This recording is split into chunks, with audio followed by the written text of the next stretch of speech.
नमस्कार दोस्तों, मैं आपका स्वागत करती हूँ आपके अपने YouTube चैनल @अन्या कार्टून पर। इस कहानी में एक बूढ़ी माँ की दर्द भरी कहानी छुपी हुई है। 3 साल हो चुके थे बेटे को अपना घर छोड़कर विदेश में बसे हुए। इन 3 सालों में बूढ़ी माँ और ज़्यादा बूढ़ी हो गई थी। 75 वर्ष की उम्र में सुलोचना देवी की याददाश्त काफ़ी कमज़ोर होती जा रही थी। उन्हें रोज़मर्रा की चीज़ें याद नहीं रहती थीं, लेकिन जो उन्हें हमेशा याद रहता था वह था उनका बेटा। जो दिन हो या रात, एक पल भी ऐसा न होता था जब उन्हें अपने बेटे की याद नहीं आती थी। दूसरी तरफ बेटा था जो साल भर में एक आध बार अपनी माँ को फ़ोन कर लिया करता और 1-2 मिनट से ज़्यादा बात भी नहीं किया करता था। फिर भी यह बूढ़ी माँ टकटकी लगाए अपने बेटे का इंतज़ार करती रहती थी। एक दिन बेटे का विदेश से फ़ोन आया। हेलो हेलो, सुन रही हो ना माँ? अनिल बोल रहा हूँ, तुम्हारा बेटा। कैसी हो माँ? मैं ठीक हूँ बेटा। तुम, बहू और मेरा पोता कैसा है? माँ ने पूछा। सब अच्छे हैं माँ, मैं अगले हफ्ते गांव आ रहा हूँ माँ तुम्हें लेने। अब हम सब साथ में ही लंदन में रहेंगे माँ, तुम्हारी बहू कह रही थी। माँ को यहाँ पर लेकर आओ, बेचारी अकेली वहाँ परेशान होती होगी, बेटे ने कहा। माँ की बूढ़ी सूखी आंखें आंसुओं से भीग गईं। उसके कमज़ोर शरीर के नस नस में खुशी की लहर दौड़ गई। बेटे और बहू को अपने प्रति प्रेम देखकर माँ का मन खुशी से भर आया। बेटे ने आगे से कहा, माँ तैयार रहना। माँ, मुझे ज़्यादा दिन छुट्टियाँ नहीं हैं, जिससे जितने पैसे लेने हैं लेकर रखना। तब तक मैं अपनी प्रॉपर्टी से डीलर से बात करता हूँ। घर के लिए? घर के लिए? माँ ने पूछा। हाँ माँ, गांव का घर हमें बेच देना पड़ेगा। अब हम साथ में ही रहने वाले हैं, तो वहाँ पर आकर घर रखने का कोई मतलब नहीं है माँ, बेटे ने कहा। बुढ़ापे की वजह से ठीक से चलने में असक्षम माँ ने पूरे मोहल्ले में घूम घूम कर अपनी इस खुशखबरी को सबको सुनाया। सभी को खुशी हुई। सभी को लगा माँ जी के आखिरी दिन अपने परिवार के साथ खुशी से बीत जाएंगे। घर वापस आकर माँ ने अपने घर के कोने कोने को ऐसे देखा जैसे वह अपने दूसरे बेटे को देख रही हो।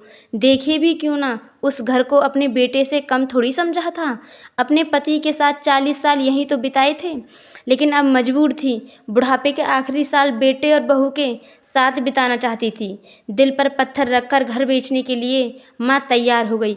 आनन फानन में बेटे ने घर को आधे दामों पर बेच दिया। माँ ने ज़्यादा नहीं, लेकिन जिन चीज़ों से दिल लगा था उन चीज़ों को समेटा और बेटे को टैक्सी में बिठाकर एयरपोर्ट के लिए चली गई। एयरपोर्ट पर आकर बेटे ने माँ से कहा, माँ तुम यहाँ बेंच पर बैठो, मैं सामान और बोर्डिंग पास की जांच करा कर आता हूँ।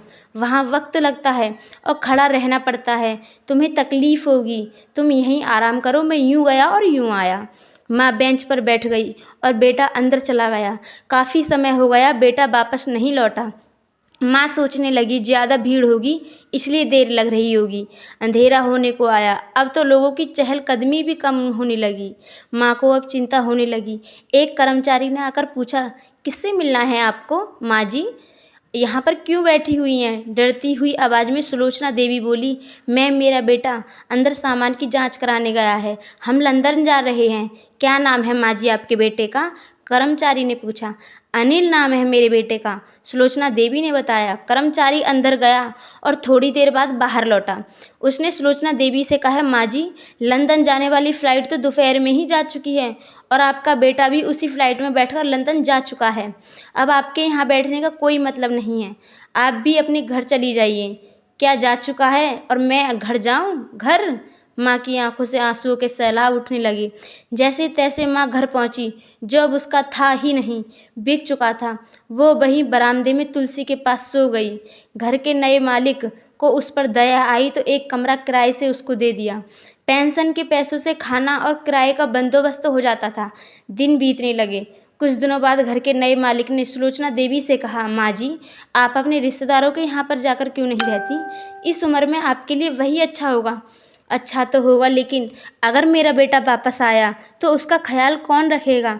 मेरा बेटा बहुत भोला है, उसे अपना ख्याल रखना बिल्कुल नहीं आता। मैं कहीं नहीं जाऊंगी, क्या पता कब उसे मेरी ज़रूरत पड़ जाए, माँ ने कहा। दोस्तों, अगर आपको हमारी कहानी पसंद आई हो तो कमेंट बॉक्स में कमेंट ज़रूर करें और नेक्स्ट पार्ट के लिए सब्सक्राइब बेल आइकन ज़रूर दबाएं और इसी के साथ जुड़े रहें @अन्या कार्टून पर।